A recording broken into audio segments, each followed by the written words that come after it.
Good morning. আজকে আমি বানাচ্ছি মাংস কষা। তার জন্য আমি তার আগে আলু ভেজে নিচ্ছি, আদা রসুন কাঁচা লঙ্কা পেস্ট করেছি। এইদিকে জিরে ভিজতে দিয়েছি, জিরে গুঁড়ো ভিজতে দিয়েছি।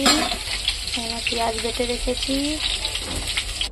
দেখো আলু ভেজে তুলে নিয়েছি। এরপরে ওই তেলের মধ্যেই পেঁয়াজ দেবো।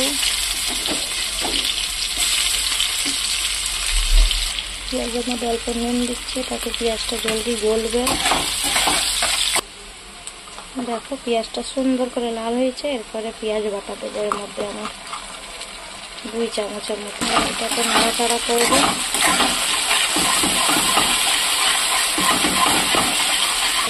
দেখো পেঁয়াজটা আমার প্রায় ভাজে আসলে এরপরে আদা রসুন কাঁচা লঙ্কা বাটা 2 চামচ দেবো। এটাকে মিলাবো সুন্দর করে। দেখো আমি 1 চামচের মতন হলুদ গুঁড়ো, 1 চামচের মতন লঙ্কা কাশ্মীরি লাল লঙ্কার গুঁড়ো দিব।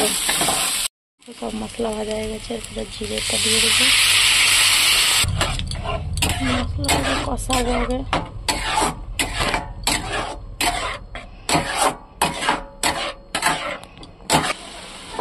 দেখো মশলার থেকে তেল বেরোচ্ছে।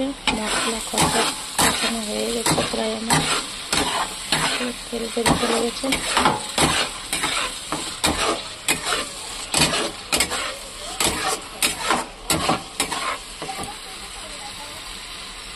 এরপরে ছোটো ছোটো 2টো টমেটো দিয়ে দেবো।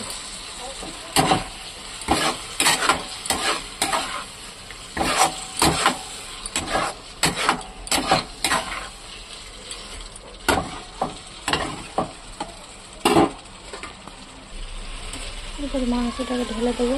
মাংসটাকে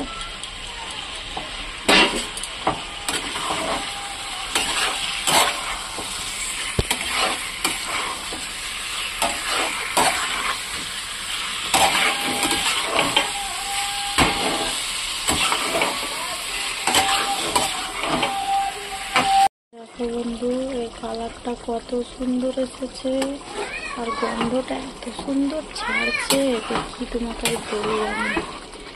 গন্ধটা এত সুন্দর ছাড়ছে। দেখো কত সুন্দর লাগছে না কালারটা। কি হয়েছে রে? দেখো এর মধ্যে আমি আলুগুলো দিয়ে দিয়েছি। কিন্তু খেতে দুর্দান্ত সেন্ট আসছে। আর মাংস সেদ্ধ হয়ে গেছে আমার।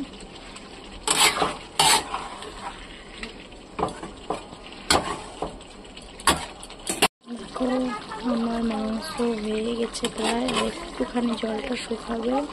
দেখো কত সুন্দর কালার ছেড়েছে। দেখো তোমাদেরকে আমি স্পষ্ট দেখাতে পারছি কত সুন্দর কালার এসেছে। খেতে কিন্তু হেভি টেস্ট হয়েছে।